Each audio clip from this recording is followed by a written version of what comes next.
First contact of hope. The message arrived on a quiet Tuesday afternoon at the SETI facility in New Mexico. Dr. Elena Martinez was about to end her shift when the arrays picked up a signal unlike anything humanity had ever encountered. It wasn't the usual cosmic background radiation or pulsar beats. This was a coherent transmission, carrying information in quantum-encrypted packets that somehow translated themselves into every major language on Earth simultaneously. "We need your help," the message began. "You are our last hope."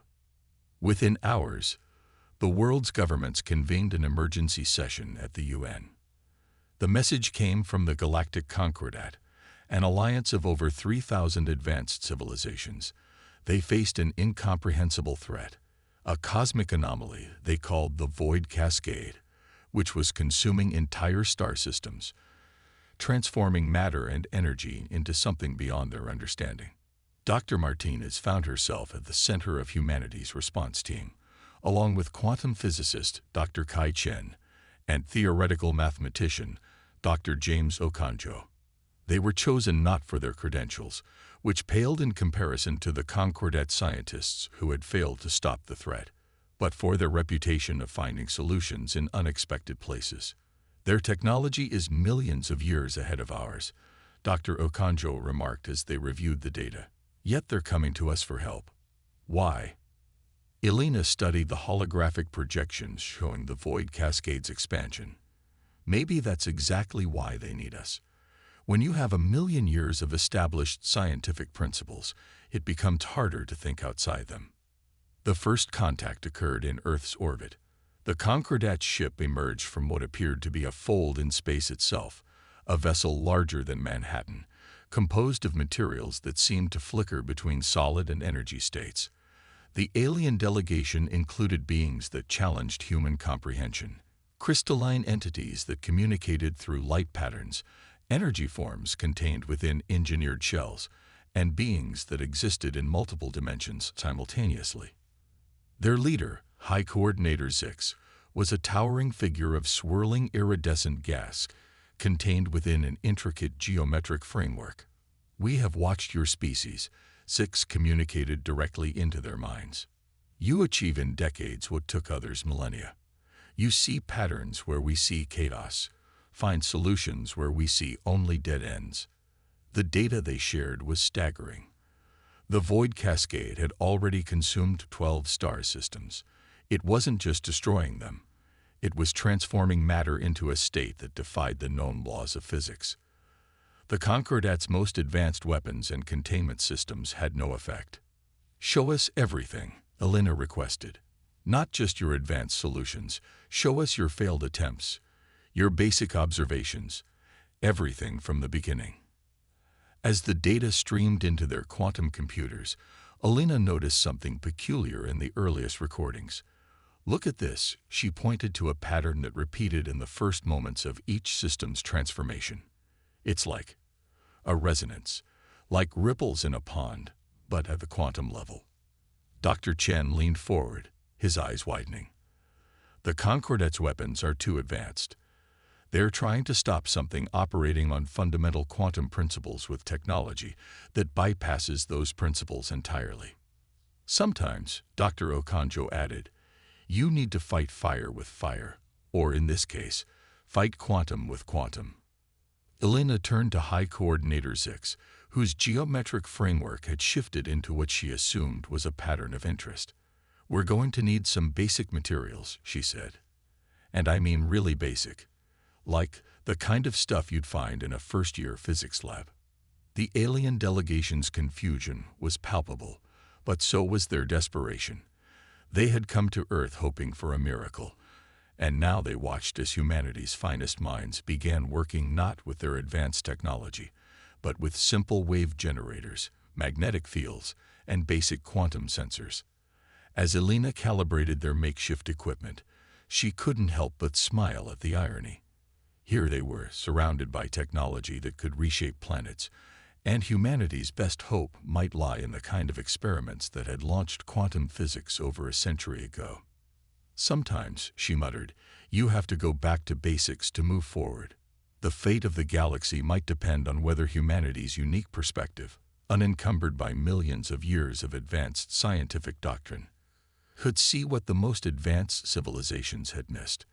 As the team worked through that first crucial night, Alina felt the weight of not just humanity's future, but the future of all intelligent life resting on their shoulders. And somehow, that made her more determined than ever to succeed. The impossible solution. The Concordet's research facility orbiting Jupiter was a marvel of engineering, a structure that existed partially in dimensions humans couldn't perceive. Yet in one of its laboratories, Dr. Elena Martinez was setting up what looked like undergraduate physics equipment, much to the bewilderment of the assembled alien scientists. "This is primitive," stated Nexus 7, a quantum intelligence housed in a crystalline matrix. Its tone wasn't judgmental, just confused. "Our computations indicate a 0.1% probability of success using such basic tools." Dr. Kai Chen looked up from the wave generator he was calibrating. "That's because you're calculating based on known scientific principles. We're going to try something that probably shouldn't work." The team had spent the last week studying the void cascade's behavior. While the Concordet scientists saw chaos in the anomaly's quantum fluctuations, Alina and her colleagues noticed something else: patterns that reminded them of natural phenomena on Earth. "It's like a hurricane at the quantum level," Dr. James Okonjo explained, sketching diagrams on an old-fashioned whiteboard. "Or maybe more like a quantum whirlpool. It's not destroying matter. It's transforming it through a cascade of quantum state changes." Elena moved between their makeshift instruments, connecting them in ways that made the alien observer's sensor arrays flutter in distress. "Every attempt to stop it has failed because you're trying to prevent the transformation. But what if we work with it instead? Guide it, like redirecting a river rather than trying to stop it." The human team's approach was radically different from anything the Concordat had attempted. While the aliens had deployed quantum phase cannons and dimensional stabilizers, the humans were working with fundamental forces, creating resonance patterns that might influence the void cascade's behavior at its most basic level. High Coordinator 6 materialized in the laboratory, their geometric framework shifting into what Alina had learned was a pattern of deep concentration. "Your species continues to surprise us. You approach problems not as engineers trying to force a solution, but as artists working with the canvas they're given." Dr. Chen's wave generator hummed to life, creating interference patterns in the quantum field. "In our history," he explained, "some of our greatest discoveries came from working with nature rather than against it. We learned to fly not by fighting gravity, but by understanding lift and air pressure." Their first breakthrough came unexpectedly. During a test of their resonance theory, they managed to create a minute change in a sample of void cascade-affected matter. It wasn't much, just a slight shift in its quantum state. But it was more than anything the Concordat had achieved in months of trying. "Look at this," Alina called out, pointing to their readings. The simple quantum sensors they'd set up were showing something extraordinary. The transformed matter was responding to their basic wave patterns, like a tuning fork resonating with a specific frequency. The alien scientists crowded around their instruments, their own advanced sensors confirming what the humans' simple equipment had detected. "Impossible," Nexus 7 stated, its crystalline form flickering with agitation. "The mathematical probability of this." "That's exactly why it worked," Dr. Okonjo interrupted. "We didn't try to calculate the perfect solution. We experimented, observed, and adjusted. Sometimes the most elegant solutions come from embracing uncertainty." Delena felt a surge of hope as she watched the readings. They weren't trying to stop the void cascade. They were trying to understand it, to work with it. It was an approach born from humanity's long history of adapting to forces they couldn't control. "We need to scale this up," she announced. "Way up. And we're going to need help from both our simple physics and your advanced technology. Because if this works the way I think it will, we might not need to destroy the void cascade at all." High Coordinator 6's framework shifted into a pattern Alina had never seen before. "What do you propose?" "We're going to build the biggest quantum tuning fork in history," she replied, already sketching out plans. But first, we need to understand exactly what the void cascade is trying to become. Because everything in nature, even at the quantum level, follows patterns. We just need to learn its dance. As the human team worked through another long night, their alien colleagues began to see their own advanced technology in a new light. Sometimes they realized the most sophisticated solution wasn't the most advanced one. It was the one that understood the fundamental nature of the problem. And perhaps that was why humanity had been chosen, not despite their relative primitiveness, but because of it. They still remembered how to see the simple patterns in complex problems, how to work with nature instead of trying to dominate it. Trial and error. Time was running out. The void cascade had consumed another star system while the human team worked, and the Concordat's Council of Elders was growing restless. In the testing chamber of the Jupiter facility, Dr. Elena Martinez watched as their latest attempt to influence the quantum state of void-transformed matter failed spectacularly. "That's attempt 47, Dr. James Okonjo announced, adjusting his calculations. The dark circles under his eyes testified to the endless hours they'd been working. At least we learned something new about the resonance patterns. The chamber was a curious blend of technologies. The Concordat's advanced quantum containment fields housing what looked like a high school physics project. Their quantum tuning fork prototype was essentially a scaled-up version of their original experiment, using both primitive wave generators and the aliens' dimensional stabilizers. Nexus 7, who had become something of an advocate for the human team, interfaced directly with their monitoring systems. The Council requires progress reports. They are concerned about the repetitive nature of your methodology. Dr. Kai Chen looked up from his workstation, where he was analyzing the latest failure. Tell them Thomas Edison failed thousands of times before he successfully created the light bulb. Each failure taught him something new. Who is Thomas Edison? Asked Nexus 7, their crystalline form shifting in curiosity.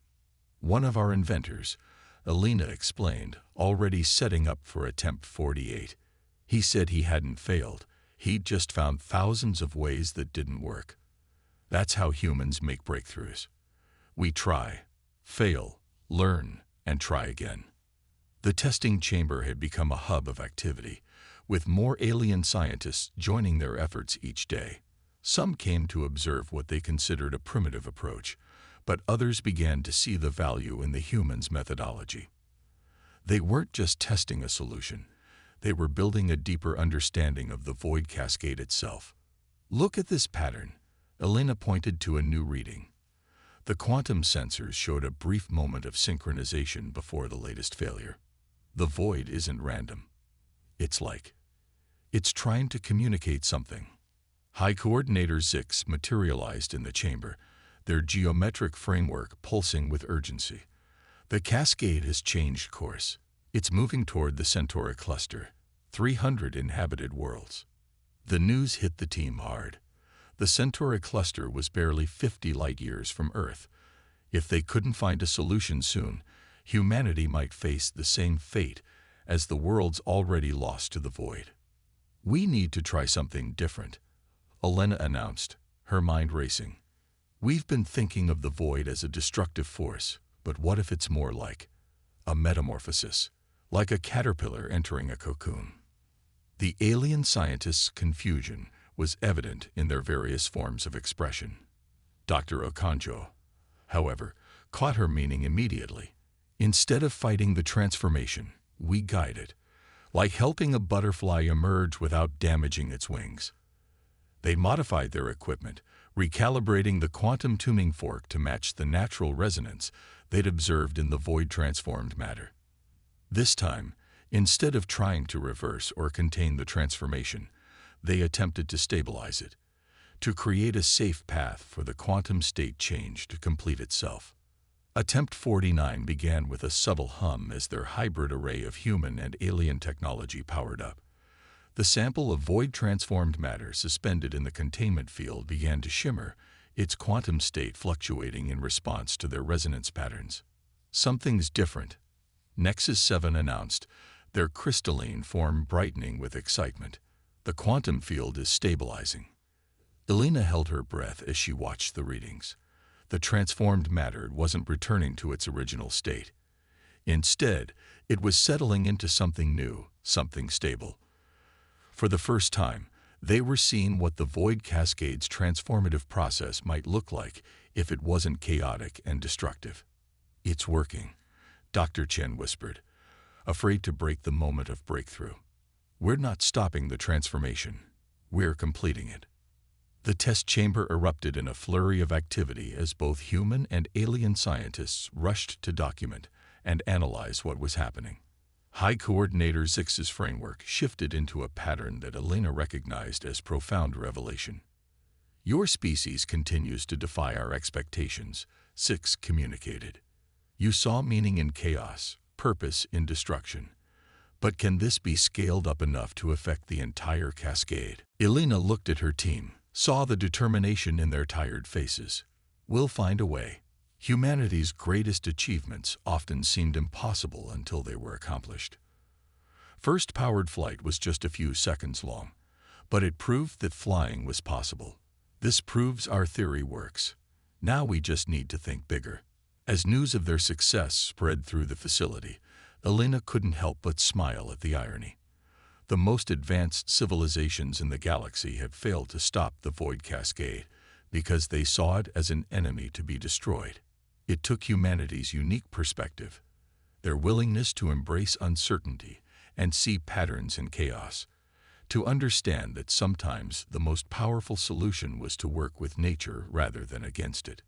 The real challenge still lay ahead, finding a way to apply their discovery on a cosmic scale before the void cascade reached the Centauri cluster. But for the first time since this crisis began, they had more than just hope. They had proof that their seemingly primitive approach could succeed where advanced technology had failed. When simplicity defeats complexity. The Centauri cluster glowed on the holographic display like a jeweled web, 300 worlds connected by the invisible threads of civilization. The void cascade's approach was visible as a darkness that consumed light itself, growing larger with each passing day. In the command center of the Jupiter facility, Dr. Elena Martinez presented their plan to the assembled Concordat leadership. "We're calling it the Resonance Web," she explained, manipulating the hologram to show a network of satellites and stations. Each point will act as a node in the largest quantum harmonics array ever created. High Coordinator Zix's geometric framework shifted through complex patterns as they processed the proposal. "You intend to recreate your laboratory success on a cosmic scale. The energy requirements alone would be massive," Dr. Kai Chen finished. "That's where we need your help. Our design is simple, but we need your technology to power it and hold it stable." The human team had spent weeks refining their solution. What began as a basic physics experiment had evolved into something that merged human intuition with alien technology. They planned to create a vast network of quantum resonators, each one tuned to guide the void's transformation rather than fight it. "Think of it like a musical instrument," Dr. James Okonjo explained to the confused alien leaders. "We're not trying to stop the symphony. We're trying to conduct it, guide it into harmony instead of chaos." The scale of the project was unprecedented. It would require the coordination of every available Concordat vessel, each one carrying a modified version of the human team's quantum tuning fork. The ships would position themselves in a precise three-dimensional grid, creating a web of quantum resonance that could interact with the void cascade. Nexus 7, who had become one of their strongest supporters, interfaced with the facility's systems to run simulations. The probability of success has increased to 47.3%, they announced, far higher than any previous attempt to stop the cascade. "Almost a coin flip," Elena smiled. "Better odds than humans usually need to try something ambitious." The preparation was a testament to what different species could achieve together. Concordat engineers worked alongside human physicists, combining their advanced technology with Earth's fundamental scientific principles. The quantum resonators were built using alien materials but designed according to human specifications. As the last components were assembled, Alina stood with High Coordinator Zix, watching ships depart for their designated positions. "Your species continues to surprise us," Zix communicated. "You've accomplished in weeks what our civilizations couldn't in years."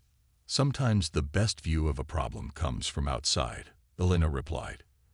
"We didn't have centuries of advanced scientific doctrine telling us what was impossible. We just saw a puzzle that needed solving." The deployment took 3 days. 300 Concordat ships, each carrying a quantum resonator, arranged themselves in a vast three-dimensional pattern ahead of the Void Cascade's path. From the Jupiter Facilities Command Center, the formation looked like a giant spider's web spun across the stars. "All ships report ready," Nexus 7 announced. Their crystalline form pulsed with what Alina had learned to recognize as anticipation. "The Cascade will reach the operational range in 17 minutes. Alina looked at her team, saw the same mix of exhaustion and determination on their faces that she felt herself. They had done everything they could to prepare. Now came the moment of truth. "Start the power-up sequence," she ordered. "Remember, we're not fighting the void. We're helping it complete its transformation. Like guiding a river into a new channel instead of trying to dam it." The quantum web hummed to life, each node beginning to pulse with energy. The harmonics were sophisticated beyond anything humans had built before, yet based on principles so fundamental they could be demonstrated in any physics classroom on Earth. As the Void Cascade approached, its darkness seeming to devour the very fabric of space, Alina thought about how far humanity had come. From their first hesitant steps into space to now attempting to save the galaxy using principles that would have been familiar to quantum physicists a century ago. "Cascade entering the resonance field in 3 minutes," Dr. Chen announced. The command center was silent except for the steady pulse of monitoring equipment. Every being present, whether human or alien, held whatever passed for their breath. 2 minutes. Alina watched the displays, remembering all their failed attempts, all the lessons learned. They had one chance to get this right. One opportunity to prove that sometimes the simplest solutions were the most powerful. 1 minute. The quantum web was at full power now, its resonance patterns reaching out across space like invisible fingers ready to guide the greatest force the galaxy had ever faced. 30 seconds. Alina straightened her back, her voice steady as she gave the final command. "Initiate the harmonic sequence. Let's show the universe what happens when humanity's fundamental understanding meets advanced technology." The web began to sing with quantum energy, reaching out to meet the approaching void. In moments, they would know if humanity's unique perspective had truly found a way to save the galaxy. Legacy of innovation. The first contact between the quantum resonance web and the Void Cascade created a spectacle unlike anything ever witnessed in the galaxy's history. From the Jupiter Facilities Command Center, the assembled beings watched as darkness met light in a cosmic dance of transformation. "Energy patterns are stabilizing," Dr. Kai Chen called out, his eyes fixed on the readings. "The Cascade is responding to the resonance field." The vast network of quantum harmonics was performing exactly as they had hoped, creating a guiding pattern for the void's transformation. Where before it had consumed systems in chaos, now it followed the path laid out by their resonance web, its energy settling into stable patterns. "Look!" Dr. James Okonjo pointed to the main display. The transformed space wasn't returning to its original state. Instead, it was becoming something entirely new. Regions that had been consumed by the void were shifting into what appeared to be a higher dimensional state, but in a controlled, stable way. High Coordinator Zix's geometric framework twisted into patterns of pure astonishment. It's not just stopping. It's completing its natural evolution. All this time, we were witnessing a fundamental shift in the structure of space-time itself. Alina watched the readings with a mixture of awe and satisfaction. "The void wasn't a destroyer," she said softly. "It was more like a cosmic butterfly, struggling to emerge from its chrysalis. All it needed was a little help with the transformation. The next few hours were tense as they monitored the Cascade's progress through their quantum web. Ship after ship reported successful interactions, the destructive chaos of the void being guided into stable, higher-dimensional states. The Centauri cluster, home to 300 civilizations, would be saved. Nexus 7's crystalline form, pulsed with colors that indicated deep emotional resonance. We sought to prevent what we didn't understand. Your species showed us how to facilitate change rather than resist it. This will revolutionize our approach to cosmic phenomena. As news of their success spread throughout the Concordat, the implications began to sink in. Humanity, barely spacefaring by galactic standards, had solved a crisis that had stumped the most advanced civilizations. More than that, they had demonstrated a completely new way of thinking about problems. 6 months later, Elena stood before the Concordat's Grand Assembly. The chamber was filled with representatives from thousands of civilizations, each one eager to learn from humanity's example. Today, she addressed the vast gathering. We established the Galactic Institute of Fundamental Innovation. This won't be just another research facility. It will be a place where advanced technology meets basic principles, where ancient wisdom meets new perspectives. The Institute would become a symbol of a new era in galactic civilization. Humans would work alongside the most advanced beings in the universe, bringing their unique ability to see simple solutions to complex problems. Young species would be valued for their fresh perspectives rather than dismissed for their lack of technological advancement. Your solution to the void cascade was more than just a scientific achievement.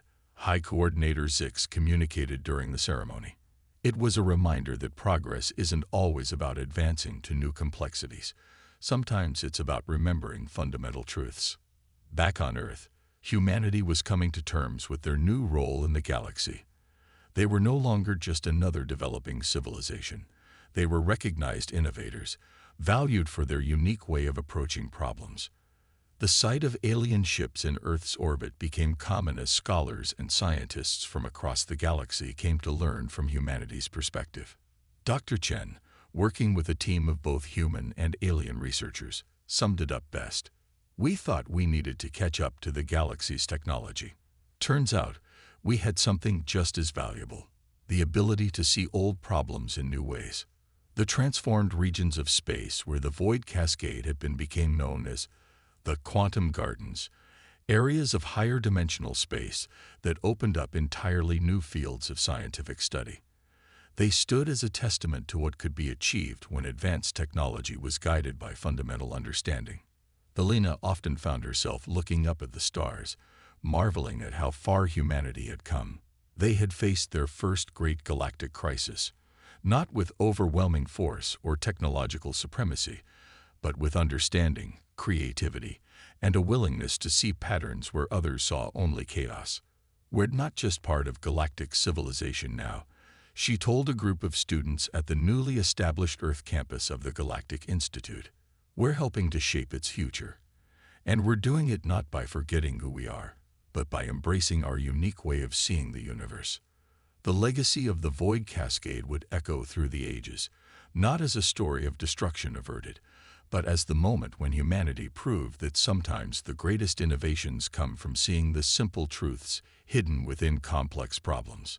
In the vast expanse of space, Earth had found its role, teaching the galaxy to remember the power of fundamental understanding.